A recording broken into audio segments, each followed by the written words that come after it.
Welcome, Internet, to the Psychologist Casual Review, and today we're going to be reviewing Power and Innocence by Rollo May. So let's start by something that I found so wonderful with this book, is that it kind of like takes the common ideas, like the common sense ideas, and flips them in a most brilliant way.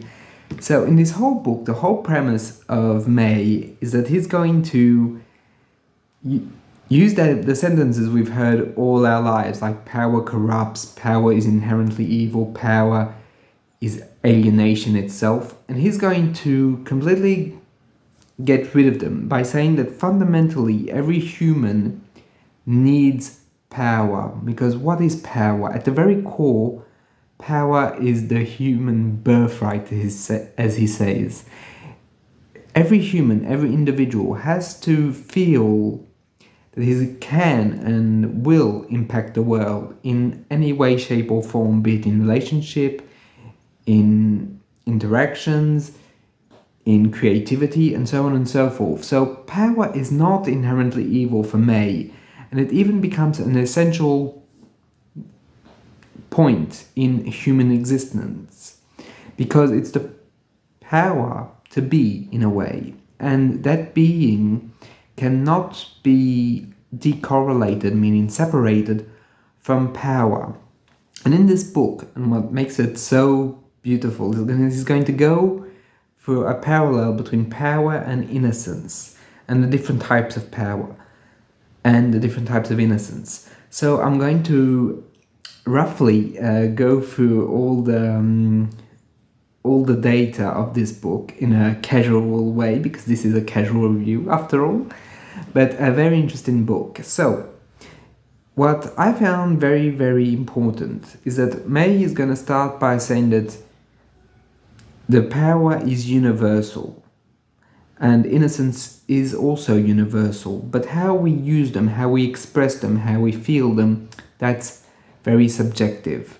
And in that subjectivity, there are many groups of power, and there are many categories of power and categories of innocence.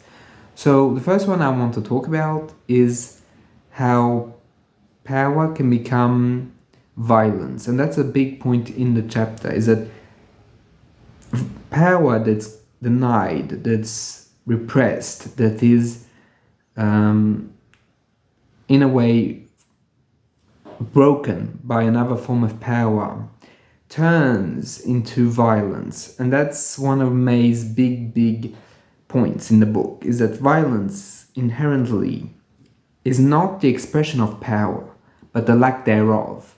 Because what we tend to call power, for example, things like riots, someone killing someone else, for May, these are expressions of power, but the worst type of power, because they're pseudo power.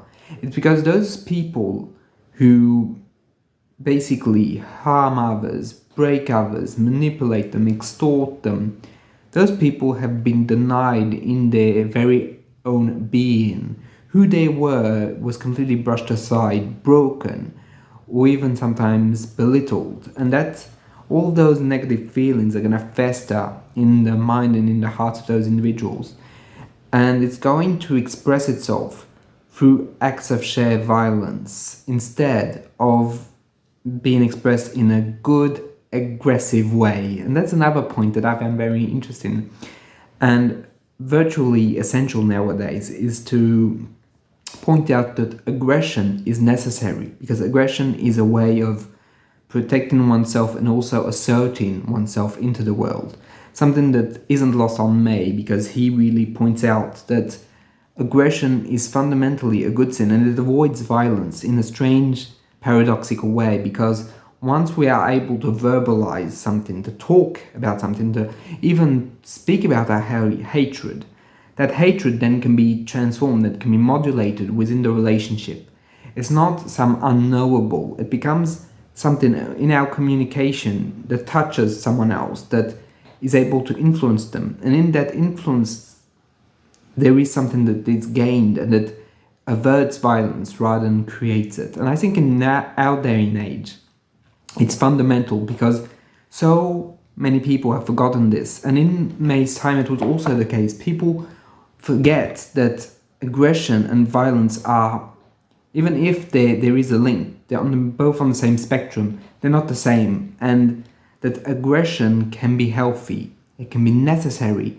And in his book, he points out with clinical examples like Mercedes, that was so unable to express her aggression, her sadness, her anger towards parents that had deeply hurt her in very profound ways, that she turned in that aggression, and that aggression was hurting her own body and preventing her from giving birth to a child that she wanted by having repeated miscarriages. And May, in this text, gives example of how that aggression turned inside of her, was destroying her life, her couple, and her goals for her existence, and how he had to endorse the violence on himself to show her aggression in the fact of showing aggression and talking about aggression towards her mother, for Mercedes to be able to herself be able to seize that aggression and internalize it. Of course, it was not aggression towards the patient, never. It was aggression towards the parents that she was not unable to do, and he helped her ease the process. And that's very interesting, and it's very important, because often nowadays, and even in the time of May, there was this stupid idea, and it remains stupid, and May points it out, and I fundamentally agree with that it is completely idiotic to think that if you go for a repressive sin of, you shouldn't express violence, you shouldn't express aggression, you shouldn't express anything, it's going to go away. It doesn't. It never does. And it's very important to take in that aggression and to make it something of ourselves, to make it a part of our psyche. It's not the only part, but it's an important part. And that part of power is essential to be able to be. And in that being, strangely enough, we can create something through that power.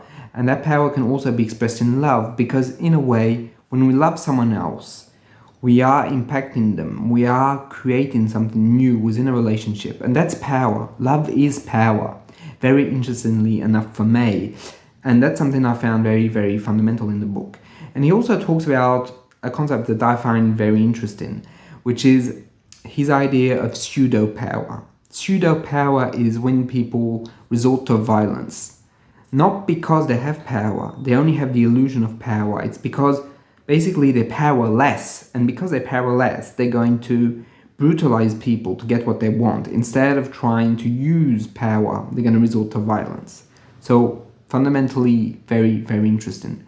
And he also says that there is such a sin as innocence. And that's the other point, is that basically innocence is often used as a detriment to power. There's this naive idea, and we can, I think, even though he doesn't state it outright in the text, there's this naivete that basically power and all of its extensions are bad, that in a way one should be devoid of them. That's what I was saying earlier.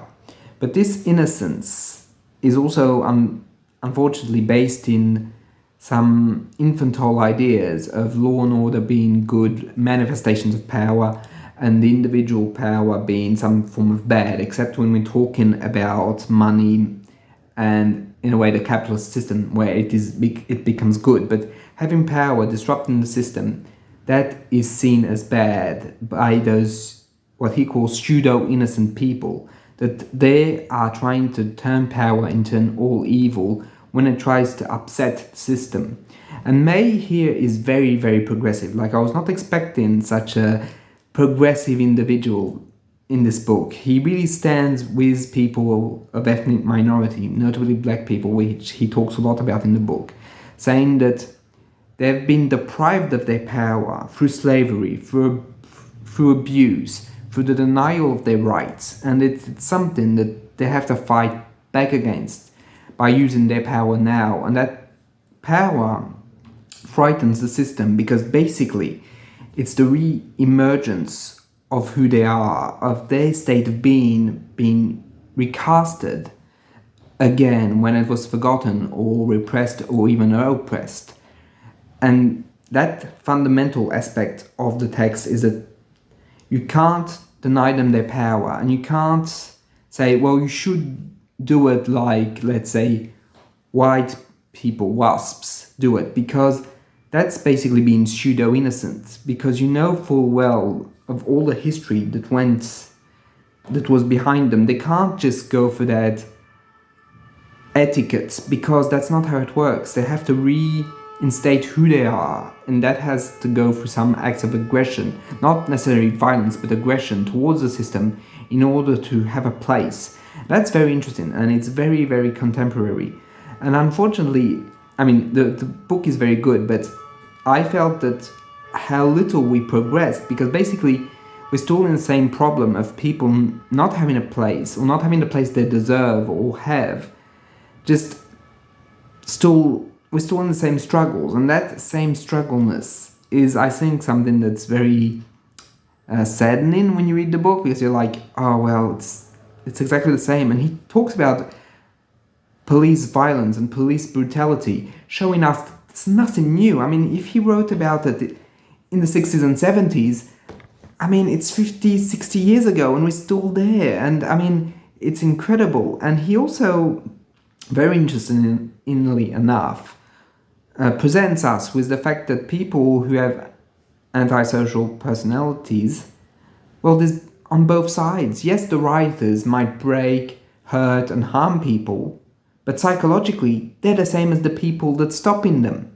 That basically it's, if we take out the context of the violence, if we remove the system, the people have the same type of mentality on both sides. And he says that the prison revolt in Attica, basically some prisoners were the exact same as the people keeping them, like the guards of the prison. And psychologically, their profile was exactly the same. And I'm like, this makes so much sense. It shows that, in a way, in both tendencies, in both order and chaos, there are some extreme people with the same mentality on both sides that are fighting against each other and fighting within that mentality. And that was very, very interesting to read. And it's something I think that we should take more into account in our analysis of what is going on in the world. The fact that people that resort to brutality and violence have a common profile regardless of the cause which pushes them to fight. That fightness has a source, a common source in powerlessness and in a feeling of non-existence, which is fundamentally interesting, because when May investigates the whole origin of violence, there is that sin of not being able to make an impact on the world, and that one should try and make an impact. And as one makes an impact through himself, through his being, then violence just tends to diminish. And I think that that's the whole fundamental core problem of humanity. Of course, when I mean that, I really mean that in the global sense, right? Because what I've kind of learned reading this wonderful book by May is that in the end, sins don't change that much. And I think that the core problem of mankind is that we're divided in between what May calls daemonic forces, meaning of the forces of our drives, of our will to power, of our sexuality, and so on and so forth, and something more of order, something more of the common logos, the discourse that we have, the ideas. And in a way, it's a struggle. It's a complete struggle between both of those sides all the time, every time. A bit like life drive and death drive of Sigmund Freud, really. It's like sins fighting it out within ourselves, which are sins that we are aware of, but also are so hard to deal with. And that's what I think is so interesting with this book, is that it's a deep dive into the human condition of needing power, in the fact that power is everything, really. It's the way we express our beings. And I think if May was here, he'd say that even me talking to you through this video is a form of power, because I'm sharing my voice with you, and you interacting with me is also a form of power. That in a way we are using our power in a constructive way, in a nurturing way, as he would say, because he divides the kinds of power from exploitative, which is basically force, brute force, brutality, used to dominate other people, from basically manipulative, which is the same but with words, with twisting reality, and so on and so forth, to nurturing and to creative. So there's this whole aspect of power that's so rich, and that cutting ourselves off power, like certain intellectuals might say power is wrong, power is evil, we don't want power. This is pseudo-innocence, because you're going to have, if you have a say, then you have power, and that power is on you, it's your responsibility. And it's not like, as a friend of May said in the book, basically the ideas are the ones forcing themselves upon you. You are the one taking on those ideas and becoming responsible for those ideas and for transmitting them. Every action or inaction is a choice of power, of use of power or not using one's power. And what I loved about this book is that it frees us from this pseudo-innocent vision of power as bad, as evil, as corrupting. Power is not that. Power is the ability to change. And that ability is a responsibility. And it's a responsibility that encompasses us all, you, me, the whole world, into dynamics where we become responsible if we have power. And we all seek power at different levels. We all should use it. And it's when we realize that we have that power, and that's how he ends the book, it's when we realize that we have that power, that we can basically work with evil, meaning that evil is not a force to be banished and that comes back on to someone else, projected into someone else, something else, another creed, another thought, an enemy. He says that on the contrary, true power, the power that we have to try and have, is the fact of accepting the enemy, accepting his vision of us that he has in his mind, and confronting it, of course, always confront what you think is wrong, but it's also giving it a place, not trying to exterminate them, because that's where power becomes evil. And I think he ends the book by saying we have to work in spite of evil rather than reject the evil, because rejecting evil is only going to come back through other means. And that's something I found was very, very important, very, very interesting. And it shows again that I think May is a real thinker. I mean, he might be more, let's say, simple to read rather than others, but I think that those ideas are very accurate and very good. And I really like the book. And good thing is that he kind of is readable even if you're a layman in psychology. And because he explains everything very well, I think. So that is pretty much it for me. I hope you liked the review, and I'll see you in the next one. Bye.